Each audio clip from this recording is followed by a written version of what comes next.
And welcome to the lecture. चलें start करते हैं 3D की अंडरस्टैंडिंग से। What is 3D? सबसे पहले तो हमारे जहन में ये सवाल आता है कि 3D क्या होता है। 3D का मतलब है 3 डायमेंशंस, जो कि x, y और z होते हैं। x का मतलब विड्थ, y का मतलब हाइट और z का मतलब डेप्थ लिया जाता है। जो हम हकीकी दुनिया में अपनी आंखों से देख सकते हो वो 3D ऑब्जेक्ट्स कहलाते हैं, क्योंकि वो 3 डायमेंशंस बेस्ड होती हैं। जैसा कि आपका सेल फोन, जिसकी हाइट होती है, लेंथ होती है और थिकनेस यानी कि डेप्थ होती है। 3D को समझने के लिए 2D का भी समझना ज़रूरी है। चलें बात करते हैं 2D एंड 3D की।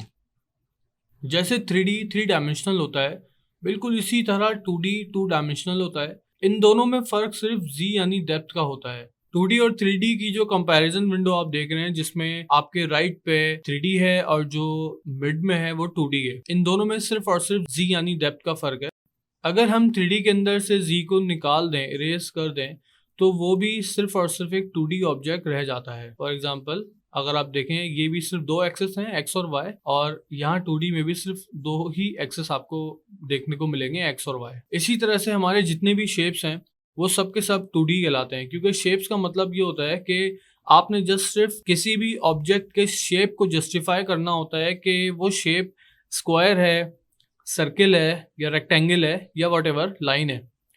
जब हम किसी ऑब्जेक्ट की फॉर्म को देखते हैं तो उस फॉर्म से हम उस शेप को ड्राइव करते हैं। जैसे 3D 3 डायमेंशनल होता है, बिल्कुल इसी तरह 2D 2 डायमेंशनल होता है। इन दोनों में फर्क सिर्फ Z यानी डेप्थ का होता है। इसको हम थोड़ी एग्जांपल से समझ लेते हैं।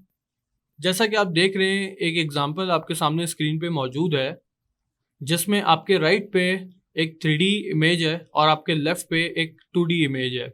जो 3D इमेज आप देख रहे हैं वो क्योंकि एक सॉफ्टवेयर से 3D वर्ल्ड के अंदर क्रिएट की गई है, इसलिए उसके अंदर आपको प्रॉपर डेप्थ फील होगी। और जैसे कि 2D इमेज जो कि आपके लेफ्ट पे मौजूद है, उसमें आपको एक फ्लैटनेस फील होगी और उसमें आपको डेप्थ नजर नहीं आएगी, क्योंकि 3D इमेज एक 3D सॉफ्टवेयर को यूज करते हुए बनाई गई है, इसीलिए उसके अंदर आपको डेप्थ नजर आएगी। मिसाल के तौर पे अगर आप फेस का ये एरिया अगर आप देखें तो इसके अंदर आपको एक डेप्थ फील होगी।